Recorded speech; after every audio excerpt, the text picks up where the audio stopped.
સંસ્કૃતમાં હાથને શું કહેવાય ભાઈ? હાથને શું કહેવાય? કર. કર કહેવાય, હાથ કહેવાય. કરથી શું થાય? કર્મ થાય. આપણે કોઈને આપીએ, કોઈને લઈએ વગેરે કરથી થાય, હાથથી થાય. બરાબર, કર્મ થાય. બરાબર સમજો. અહીંયા જો કરાગ્રે વસ્તે એટલે આ જે આંગળાના ટેરવા છે એને આગળનો વાસ છે. કોણ રહે છે? કોનું સ્થાન છે? કોનું ઘર છે? લક્ષ્મીનું. લક્ષ્મી અહીંયા હોય છે. બરાબર. હવે તમે યુટ્યુબમાં અથવા તો કઈ બીજી ત્રીજી રીતે જ્યાં જ્યાં જોયો હોય એમાં થોડું કરેક્શન એ છે કે એમાં એવું આવે છે કે કર મધ્ય, એટલે આ મધ્યનો ભાગ કહેવાય. તમે તમારા હાથ જોવો જોઈએ. બરાબર, આ વચ્ચેનો મધ્યનો ભાગ કહેવાય. કર મધ્ય તું સરસ્વતી એવું આપે છે, પણ સરસ્વતી અહીંયા મધ્યમાં નથી.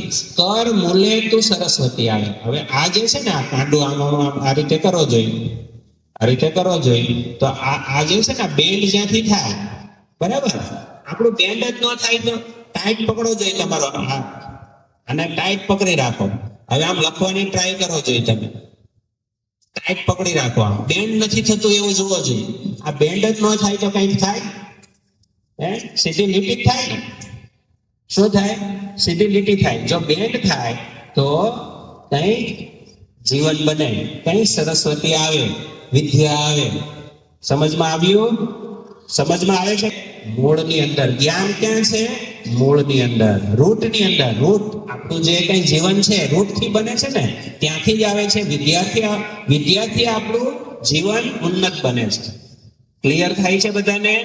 અને વચ્ચે કર મધ્યે તું ગોવિંદ, એટલે ગોવિંદ એટલે આપણો ઈષ્ટદેવ, આપણો પરમાત્મા. એ કોઈ પણ નામ તમે લખી શકો, બોલી શકો.